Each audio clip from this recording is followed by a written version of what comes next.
Hello friends, welcome to VV Srivastava classes. हम इस video में इंडियन पॉलिटी जो एम लक्ष्मीकांत जी की बुक है उसके जो चैप्टर 4 है प्रियम्बल ऑफ द कॉन्स्टिट्यूशन उसको हम इस वीडियो में देखेंगे।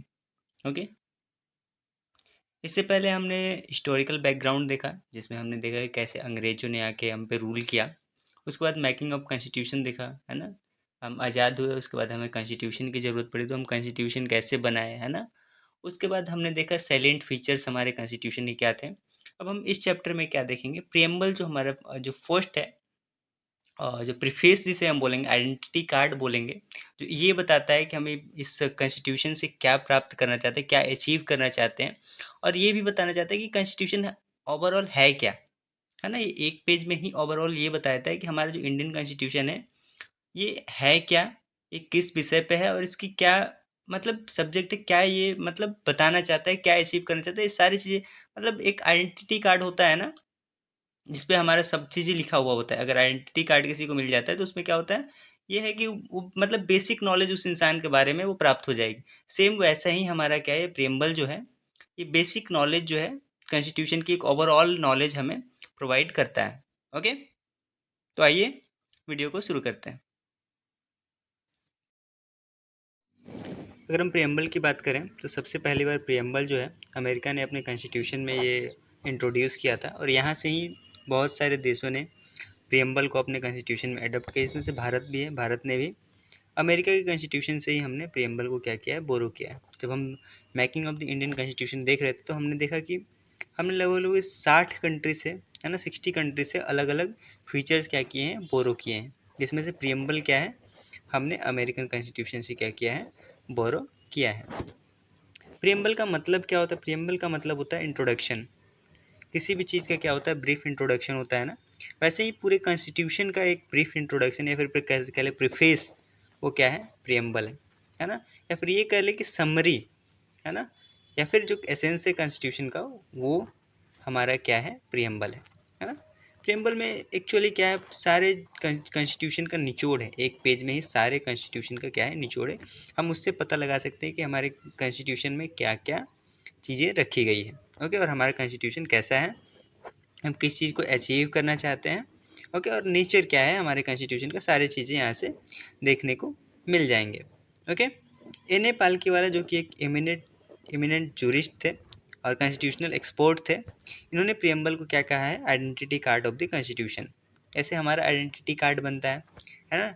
अगर वो आइडेंटिटी कार्ड कोई देखता है तो उससे मतलब मोटा मोटा जो जानकारी होता है हमारे बारे में वो क्या उनको मिल जाता है।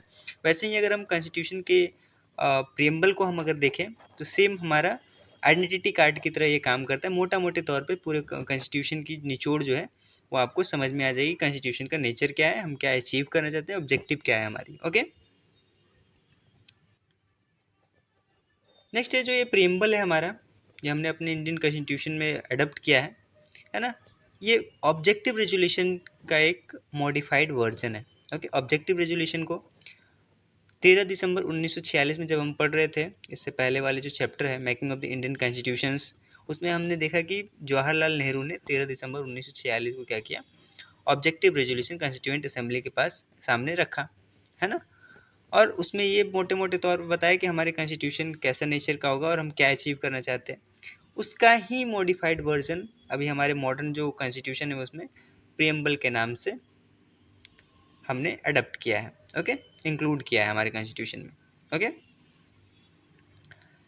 प्रियम्बल को एक बार अमेंड किया गया है अभी तक, है ना, 42वें संशोधन अधिनियम के तहत 1976 में एक बार ही अमेंड किया गया है। और इसमें इस अमेंडमेंट के में 3 शब्द जोड़े गए हैं, सोशलिस्ट, सेकुलर और इंटीग्रिटी। ओके, 3 शब्द जो है सोशलिस्ट, सेकुलर और इंटीग्रिटी 42वें संविधान संशोधन अधिनियम 1976 के माध्यम से ही हमारे प्रियम्बल में जोड़े गए हैं। और प्रियम्बल को ओनली एक बार ही क्या किया गया है, अमेंड किया गया है। ओके, अगर टेक्स्ट की बात करें प्रियम्बल में क्या लिखा हुआ है तो ये यहाँ पे लिखा हुआ है, आप देख सकते हैं, पढ़ सकते हैं।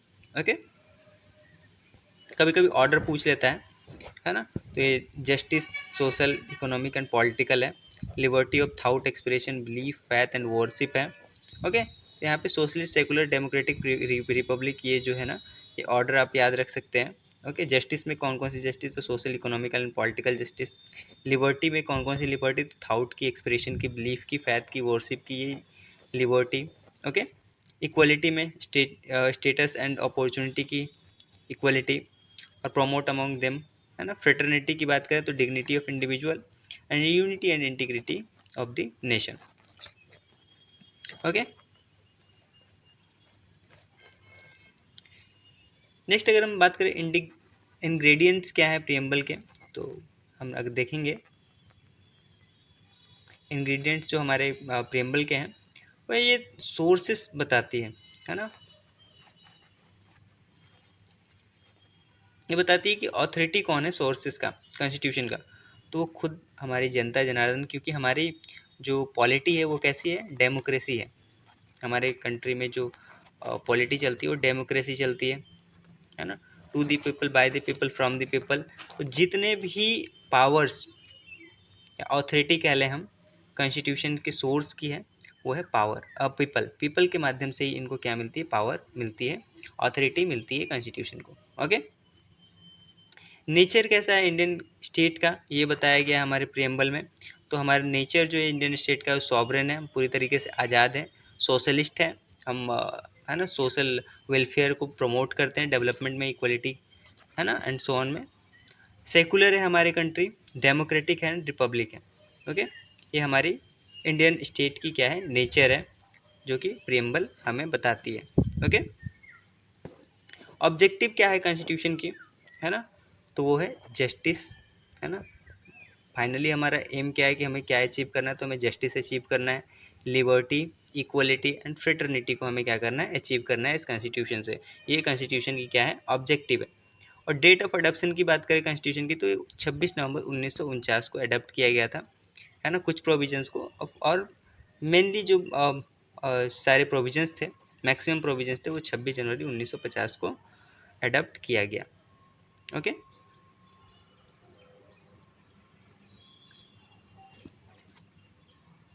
नेक्स्ट अगर हम बात करें कीवर्ड्स क्या है प्रियम्बल्स के, तो है sovereign, socialist, secular, democratic, republic, है ना, justice, liberty, equality and fraternity. इन सभी को हम एक एक करके क्या करेंगे, डिटेल में देखेंगे इसका मतलब क्या होता है।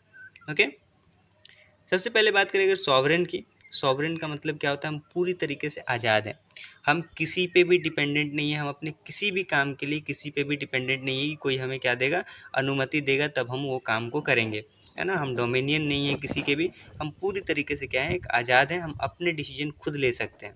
ओके, हमारे ऊपर कोई भी और अथॉरिटी नहीं है। ओके, और हम अपने अफेयर्स को अपने तरीके से क्या कर सकते हैं, मैनेज कर सकते हैं। ये सॉवरेन वर्ड जो है ये डिफाइन करता है। ओके, ये कॉन्स्टिट्यूशन को बताता है कि हमारा कॉन्स्टिट्यूशन क्या है, पूरी तरीके से आज़ाद है, हम पूरी तरीके से आज़ाद हैं, ये हमारे कॉन्स्टिट्यूशन बताता है।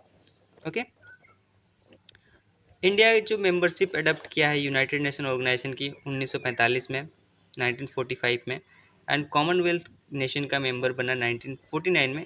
इससे हमारे जो सॉवरेनिटी है उस पर कोई भी प्रभाव नहीं पड़ता है ना। इन सब के मेंबर होने के बावजूद भी हम अपनी डिसीजन जो है वो खुद ले सकते हैं। Okay, being a sovereign state, हम अगर सॉवरेन स्टेट होने के नाते हम क्या कर सकते हैं, फॉरेन टेरिटरी को क्या कर सकते हैं, एक्वायर कर सकते हैं, या फिर अपने कंट्री में उसे मिला सकते हैं, या फिर दूसरे कंट्री को हम अपने कंट्री का कुछ हिस्सा दे भी सकते हैं। ओके, हम पूरी तरीके से आज़ाद हैं। सोशलिस्ट नेक्स्ट जो वर्ड है, कीवर्ड है, वो सोशलिस्ट है ना। ये टर्म जो है ना 1976 से पहले नहीं था, इसे 42nd कॉन्स्टिट्यूशन अमेंडमेंट एक्ट 1976 के माध्यम से हमारे प्रियम्बल में क्या किया गया है, जोड़ा गया है। ओके, देखिए अब जो सोशलिस्ट होते हैं वो दो तरीके के होते हैं, एक डेमोक्रेटिक सोशलिस्ट होते हैं और एक कम्युनिस्टिक सोशलिज्म होता है। कम्युनिस्टिक सोशलिज्म जिसे स्टेट सोशलिज्म के नाम से भी जाना जाता है, इसमें क्या होता है, जितनी भी means of production and distribution होती है, सभी चीज़, यहाँ पे प्राइवेट प्रॉपर्टी होती ही नहीं। एक वर्ड में से अगर हम बातें करें तो यहाँ पे प्राइवेट प्रॉपर्टी नहीं होती है, जितनी भी प्रॉपर्टी होती है सभी गवर्नमेंट की प्रॉपर्टी होती है, और गवर्नमेंट क्या होता है, इक्वली अपने जनता में वो क्या करते हैं, डिस्ट्रीब्यूट करता है। ओके, प्राइवेट प्रॉपर्टी कुछ नहीं होता है वहाँ पे। ओके, तो ऐसे जो स्टेट हैं उनको हम क्या बोलते हैं, कम्युनिस्टिक सोशलिज्म या फिर स्टेट सोशलिज्म। जबकि डेमोक्रेटिक सोशलिज्म ऐसा नहीं है, यहाँ पे दोनों का मिक्सअप होता है। ओके, प्राइवेट प्रॉपर्टी भी होती है और गवर्नमेंट की प्रॉपर्टी भी होती है। ओके, और यहाँ पे जो नीचे तबके के हैं, जो मेन स्ट्रीम से बाहर हैं, उनको ऊपर उठाने के लिए उनकी सहायता किया जाता है, ताकि सभी लोग क्या हो सके, इक्वल प्लेटफॉर्म पे आ सके। ओके, इसे हम क्या कहते हैं, democratic socialism. Okay, democratic socialism में देखिए मिक्स्ड इकोनॉमी होती है, जहाँ पे प्राइवेट एंड पब्लिक प्रॉपर्टी दोनों होते हैं। ओके, और सुप्रीम कोर्ट का कहना था कि डेमोक्रेटिक सोशलिज्म का एम क्या होता है कि पॉवर्टी को ख़त्म किया जाए, इग्नोरेंस को ख़त्म किया जाए, एक दूसरे के डिस्क्रिमिनेशन ख़त्म की जाए, डिजीजेज को पूरी तरीके से ख़त्म किया जाए, है ना, इनइक्वालिटी जो अपॉर्चुनिटी में है उसको ख़त्म की जाए। इसी को हम क्या बोलते हैं, डेमोक्रेटिक सोशलिज्म बोलेंगे। ओके, इंडियन सोशलिज्म जो है ये मार्क्सिज्म और गांधी का मिक्सर है ना, लेकिन ज़्यादा हमारा जो वेटेज है इसमें वो गांधी सोशलिज्म का है। गांधी जी से जो उनकी जो फिलोसफी थी उस पे ज़्यादा ये झुकाव है इसका। ओके, न्यू इकोनॉमिक पॉलिसी जो 1991 की आई थी, इसमें 3 वर्ड जो लिबरलाइजेशन, प्राइवेटाइजेशन एंड ग्लोबलाइजेशन थे, ये भी जोड़े गए। इसका मतलब ये है कि हम मतलब डेमोक्रेटिक सोशलिज्म है ना, हम प्राइवेट सेक्टर को भी प्रमोट करते हैं और हम पब्लिक सेक्टर को भी प्रमोट करते हैं। ओके, ताकि इक्वलिटी लाई जा सके। नेक्स्ट अगर हम बात करें सेकुलर, थर्ड टर्म जो है कीवर्ड है सेकुलर। ये भी शब्द जो था ये 1976 से पहले नहीं था, इसको भी 42nd कॉन्स्टिट्यूशनल अमेंडमेंट एक्ट 1976 के तहत हमारे प्रेम्बल में जोड़ा गया। ओके, सेकुलर मतलब का इसका मतलब क्या है, ओके, पूरी तरीके से धर्म सहिष्णुता, है ना। 1976 में भले ही ये हमारे कॉन्स्टिट्यूशन में नहीं था, है ना, ये वर्ड हमारे कॉन्स्टिट्यूशन में नहीं था, है ना, लेकिन कॉन्स्टिट्यूशन मेकर ने इसका पूरी तरीके से ध्यान रखा था कि हमारी कंट्री क्या है, सेकुलर कंट्री है। क्योंकि जो अगर हम फंडामेंटल राइट जब हम देखेंगे तो उसमें देखेंगे कि आर्टिकल 25 से 28 तक लेके जो है एक गारंटी करता है कि फ्रीडम है आपको किसी भी रिलीजियंस को फॉलो करने के लिए, बिलीफ को फॉलो करने के लिए। ओके, है ना। देखिए दो तरीके सोशल सेकुलरिज्म देखने को मिलते हैं। वेस्टर्न कंसेप्ट में एक सेकुलरिज्म है और हमारे एक इंडियन कॉन्स्टिट्यूशन की सेकुलरिज्म है ना। जो वेस्टर्न जो कंट्री की जो सेकुलरिज्म है, वहाँ पे क्या है, स्टेट जो है, जो कंट्री है, वो पूरी तरीके से क्या है, आपकी जो रिलीजियस है उससे पूरी तरीके से अलग है। ओके, लेकिन हमारे केस में ऐसा नहीं है। हमारे केस में क्या है, स्टेट जो है, गवर्नमेंट जो है, वो इक्वल तरीके से सारे रिलीजियस को क्या करती है, प्रमोट करती है और सबको इक्वली ट्रीट करती है। ओके, तो हम ये कह सकेंगे कि हमारे यहाँ के जो सेकुलरिज्म है वो पॉजिटिव वाली है और जो वेस्टर्न कंट्री की है वो नेगेटिव, क्योंकि हम धर्म को, है ना, पूरी तरीके से अपने अंदर से अलग नहीं कर सकते। ओके, धर्म का एज ए पीपल तो बिलीफ होता ही है, सबकी अपनी अपनी बिलीफ होती है। तो हमारी कंट्री में क्या है, सभी रिलीजियस को क्या किया जाए, इक्वली प्रमोट किया जाए और इक्वली उनको ट्रीट किया जाए, है ना। ये हमारे यहाँ की हम इंडियंस हमारे इंडियन कॉन्स्टिट्यूशन की क्या है, एक फीचर है। ओके,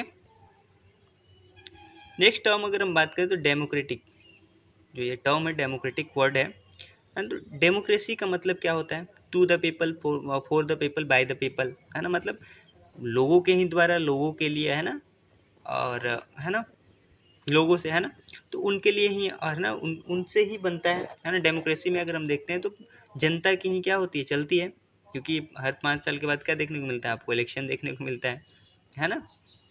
अब डेमोक्रेसी जो होती है ये दो तरीके की होती है, एक डायरेक्ट डेमोक्रेसी और एक इनडायरेक्ट डेमोक्रेसी होती है। डायरेक्ट डेमोक्रेसी का मतलब क्या होता है, इसमें जो पीपल्स का पार्टिसिपेशन होता है वो सुप्रीम पावर होता है ना।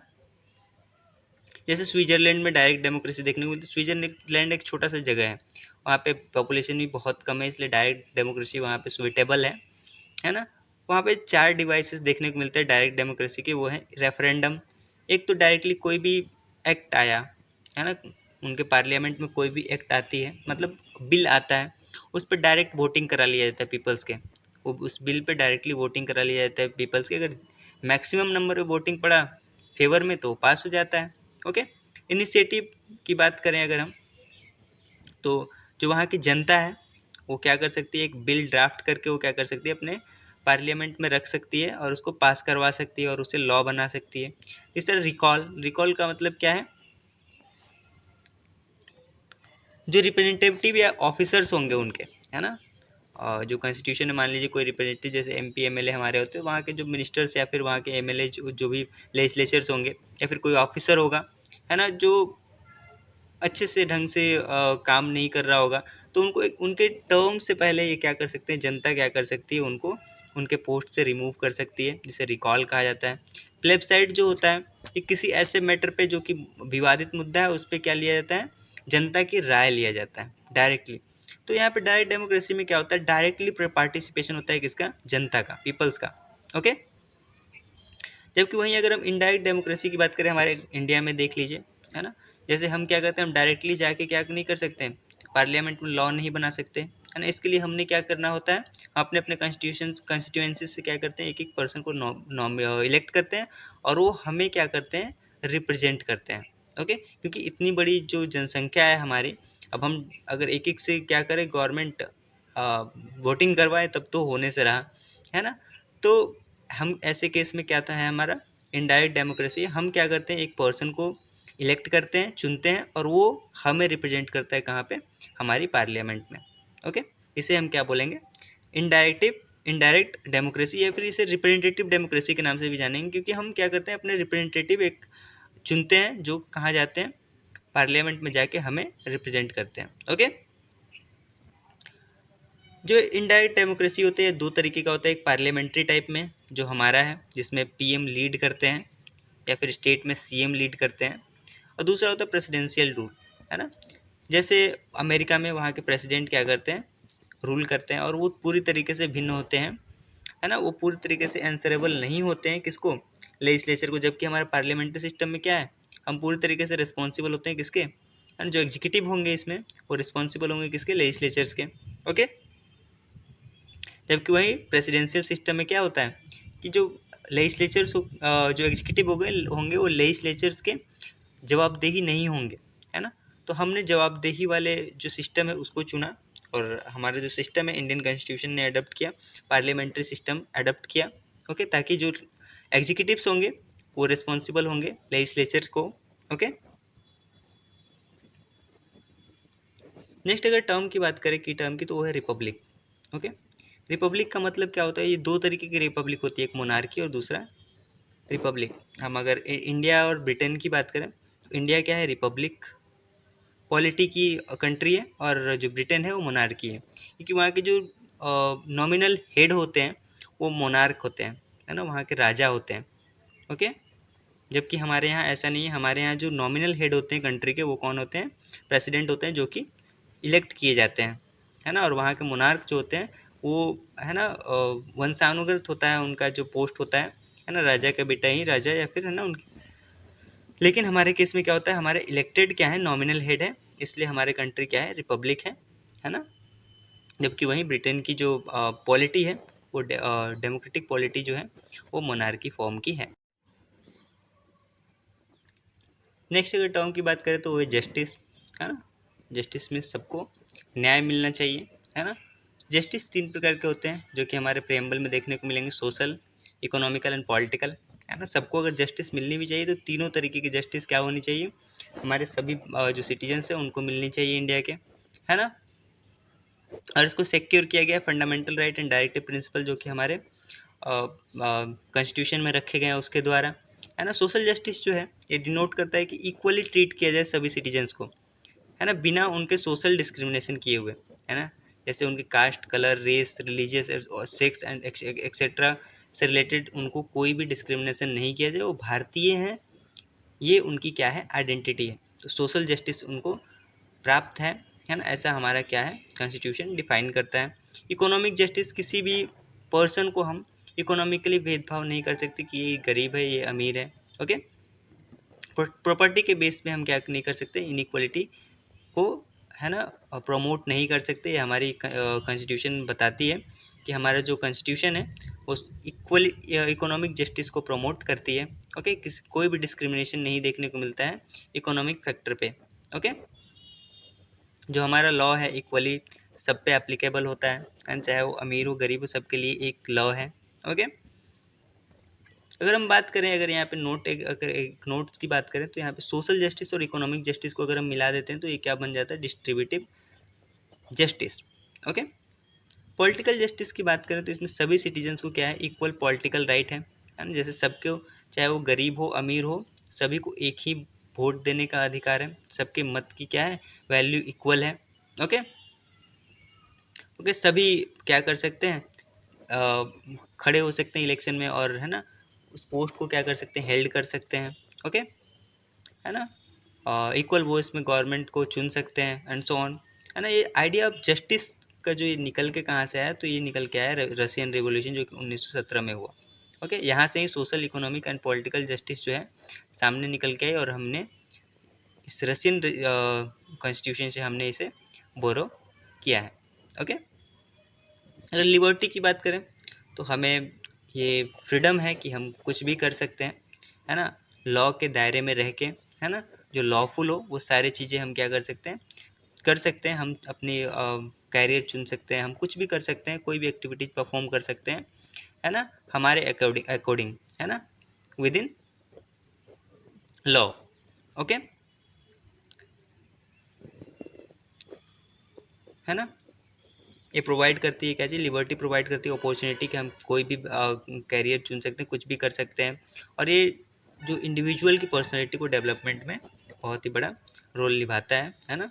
और जो आइडिया है लिबर्टी, इक्वलिटी, फ्रेटर्निटी का, इसको हमने फ्रेंच रेवोल्यूशन से अडॉप्ट किया है। 1789 से 1799 तक जो फ्रेंच रेवोल्यूशन चली थी, उससे ही लिबर्टी, इक्वलिटी एंड फ्रेटर्निटी सामने आई थी, और इसे हमने अपने प्रियम्बल में जगह दिया है। ओके, नेक्स्ट अगर टर्म की बात करें तो वो है इक्वलिटी। इक्वलिटी का मतलब किसी को भी स्पेशल प्रिविलेज ना दिया जाए, सभी जो है कानून के समक्ष क्या है, बराबर हैं, और सभी को कानून का इक्वल प्रोटेक्शन प्रोवाइड किया जाता है। ओके, हमारे कंट्री में किसी को भी डिस्क्रिमिनेट नहीं किया जाएगा। ओके, और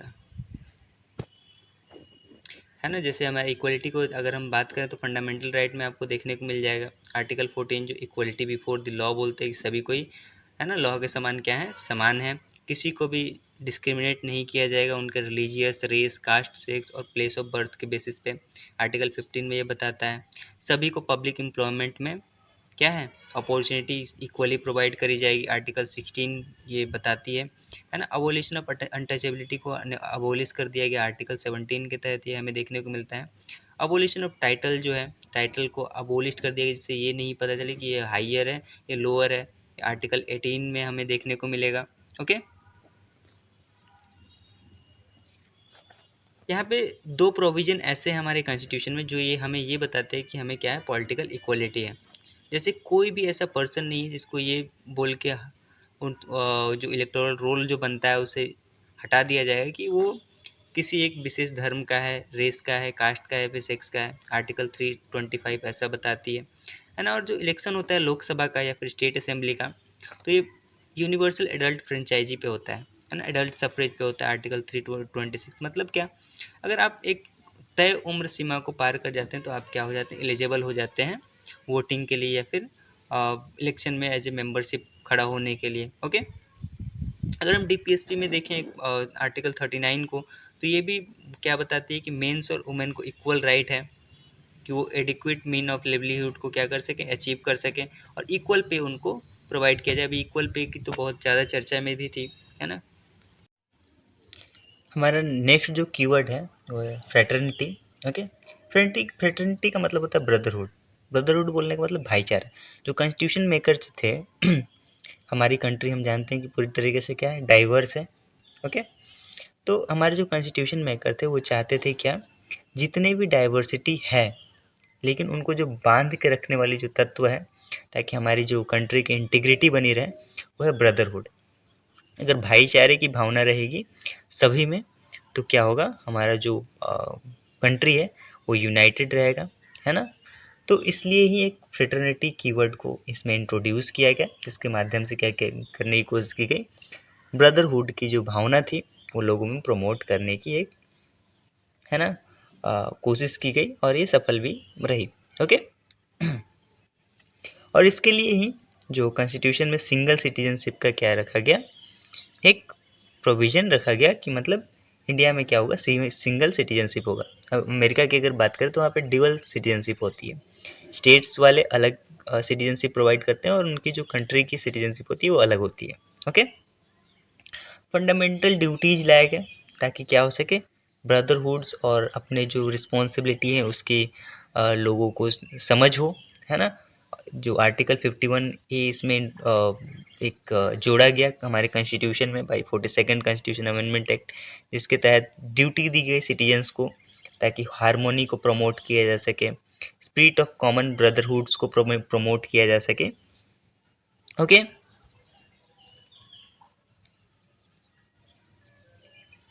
नेक्स्ट है प्रीएम्बल भी डिक्लेयर करता है फ्रेटर्निटी को, है ना, और ये एश्योर करता है दो चीज़ों को, वो है डिग्निटी ऑफ द इंडिविजुअल, है ना, सभी जितने भी इंडिविजुअल्स हैं उनकी डिग्निटी को क्या किया जाए, बरकरार रखा जाए, और unity and integrity of the Nations को बरकरार रखने की एश्योरेंस कौन देता है, हमारे प्रीएम्बल में दिया जाता है। ओके, और इंटीग्रिटी वर्ड्स को भी जोड़ा गया हमारे प्रीएम्बल में by 42nd constitution amendment act के तहत, है ना, जो कि भी ये भी प्रमोट करने की कोशिश की जा रही है। ओके, नेक्स्ट है अगर सिग्निफिकेंस की बात करें तो ये जो है फिलोसॉफिकल एंड फंडामेंटल वैल्यूज को एम्बोडिड किए हुए है अपने, है ना, जो कि पॉलिटिकल, मॉरल और रिलीजियस के फॉर्म में है ना, और जिस पे ही पूरी की पूरी कॉन्स्टिट्यूशन क्या है हमारी बेस्ड है। ओके, उसके बाद अगर हम बात करें तो ये ग्रैंड एंड नोवेल विजन्स को कंटेन किए हुए हैं, जो कॉन्स्टिट्यूएंट असेंबली के डिफरेंट डिफरेंट मेंबर्स थे, है ना, जो वो चाहते थे, जो उनका ड्रीम था या फिर एस्पिरेशन था, उनको, है ना, उनके जो विजन्स थे उसको कहाँ रखा गया है, प्रीएम्बल में रखा गया है। ओके, अगर हम बात करें प्रीएम्बल कॉन्स्टिट्यूशन का पार्ट है या नहीं है तो ये बहुत दिन तक विवादास्पद रहा, है ना। बेरुबारी केस यूनियन जो हुआ 1960 में, उसमें सुप्रीम कोर्ट ने ये बोला कि प्रीएम्बल क्या है, कॉन्स्टिट्यूशन का पार्ट नहीं है। ओके, लेकिन फिर दूसरे जो केस के डिसीजन जब सुप्रीम कोर्ट कर रही थी, तो केशवानंद भारती केस था 1973 में, उसमें सुप्रीम कोर्ट ने ये जो इनका पहले वाला जो डिसीजन था कि प्रीएम्बल कॉन्स्टिट्यूशन का पार्ट नहीं है, उसको खारिज करते हुए ये बताया कि प्रीएम्बल क्या है, कॉन्स्टिट्यूशन का ही एक क्या है, पार्ट है। फिर एक केस आया LIC ऑफ इंडिया केस 1995 में, इसमें सुप्रीम कोर्ट ने ये हेल्ड किया कि जो प्रीएम्बल है इंटीग्रल पार्ट है कॉन्स्टिट्यूशन का। ओके, दो चीज़ यहाँ पे हम नोट कर सकते हैं, एक कि प्रीएम्बल जो है ये ना तो किसी को पावर देता है, किसी भी लेजिस्लेचर को, या फिर उनसे कोई पावर छीनता भी नहीं है, ना ये पावर देता है किसी लेजिस्लेचर को, ना ये किसी लेजिस्लेचर से कोई पावर छीनता है। ओके, ये नॉन जस्टिसेबल इन नेचर होता है, मतलब अगर इसके वायलेशन होते हैं तो आप डायरेक्टली हाई कोर्ट या फिर सुप्रीम कोर्ट नहीं जा सकते हो। ओके, अगर अमेंडेबिलिटी की बात करें कि इसका अमेंडमेंट किया जा सकता है या नहीं किया जा सकता, तो इसमें भी बहुत विवाद रहा। केशवानंद भारती केस में सुप्रीम कोर्ट ने ये बात बोला कि, है ना, प्रीएम्बल क्या है, कॉन्स्टिट्यूशन का ही पार्ट है ना, और इसलिए क्या किया जा सकता है, अमेंड किया जा सकता है। जबकि जब बेरुबारी केस यूनियन की जो केस की जब सुनवाई चल रही थी सुप्रीम कोर्ट में 1960 में, तो उसमें सुप्रीम कोर्ट ने बोला था कि नहीं, जो प्रीएम्बल है ये कॉन्स्टिट्यूशन का पार्ट नहीं है और इसमें अमेंडमेंट नहीं किया जा सकता। लेकिन दूसरे केस में, है ना, जो कि केशवानंद भारती केस था 1973 का, उसमें सुप्रीम कोर्ट ने जो अपने प्रीवियस जो डिसीजन था उनको रद्द किया और नया डिसीजन देते हुए बोला कि प्रीएम्बल क्या है, कॉन्स्टिट्यूशन का पार्ट है ना, और इसमें अमेंडमेंट किया जा सकता है ना, सिवाय बेसिक फीचर्स को। ये ध्यान रहे अमेंडमेंट करते हुए कि जो कॉन्स्टिट्यूशन में बेसिक पार्ट्स जो हैं उनका हनन ना हो, उनको ना हटाया जाए, है ना, बाकी कॉन्स्टिट्यूशन में कहीं भी आप अमेंडमेंट कर सकते हैं। ओके, उसके बाद एक बार ही इसको अमेंड किया गया है, जो प्रीएम्बल है उसको ओनली एक बार ही अमेंड किया गया है 42वां कॉन्स्टिट्यूशन अमेंडमेंट एक्ट के तहत, और इसमें 3 शब्द जो थे, नए शब्द जोड़े गए, सोशलिस्ट, सेकुलर और इंटीग्रिटी को जोड़े गए हमारे प्रीएम्बल में। ओके,